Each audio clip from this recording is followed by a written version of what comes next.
Comrade Govind Pansare यांच्या खुनाला 11 वर्ष पूर्ण झाली आहेत, परंतु या खुनातील काही आरोपी अद्याप फरार आहेत, तर काही जामिनावर आहेत. 11 वर्ष झाली, पण पानसरे यांच्या खुन्यांना शिक्षा झालेली नाही. त्यामुळे रस्त्यावरील लढाई अधिक तीव्र करण्यासाठी भारतीय कम्युनिस्ट पक्ष, श्रमिक प्रतिष्ठान आणि आयटक कोल्हापूर यांच्या वतीनं 20 फेब्रुवारी रोजी सकाळी 8 वाजता पानसरे यांच्यावर ज्या ठिकाणी गोळीबार झाला त्या स्थानापासून ते पानसरे स्मारकापर्यंत मॉर्निंग वॉक काढण्यात येईल, अशी माहिती भारतीय कम्युनिस्ट पक्षाचे कोल्हापूर जिल्हा सचिव कॉम्रेड सतीशचंद्र कांबळे यांनी दिली.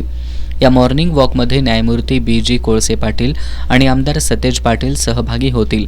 तर सायंकाळी 5:30 वाजता शाहू स्मारक भवनमध्ये पानसरेंना न्याय कधी या विषयावर न्यायमूर्ती BG कोळसे पाटील यांचं व्याख्यान होणार असून नागरिकांनी यावेळी मोठ्या संख्येनं उपस्थित राहावं, असं आवाहन भारतीय कम्युनिस्ट पक्षाच्या वतीनं करण्यात आलंय.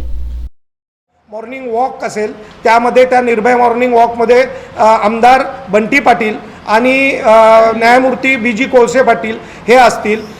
तसेच संध्याकाळी 5:30 वाजता शाहू स्मारक या ठिकाणी न्यायमूर्ती BG कोळसे पाटील यांचं व्याख्यान होणार आहे.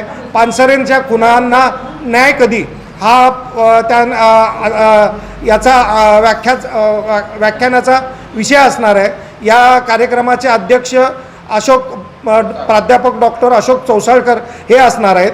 या कार्यक्रमाला भारतीय महिला फेडरेशनच्या महाराष्ट्राच्या अध्यक्षा स्मिता पानसरे या उपस्थित राहणार आहेत. आमच्या ज्येष्ठ नेत्या कॉम्रेड उमा पानसरे या देखील या कार्यक्रमाला उपस्थित राहणार आहे. तरी तुमच्या माध्यमातून आम्ही विनंती करत आहोत की जास्तीत जास्त लोकांनी या कार्यक्रमासाठी उपस्थित राहून. या पत्रकार बैठकीला comrade Dilip Pawar, comrade Ramesh Vadangekar, SB Patil, Anand Parulekar, Raghunath Kamble, Dildar Mujawar उपस्थित होते.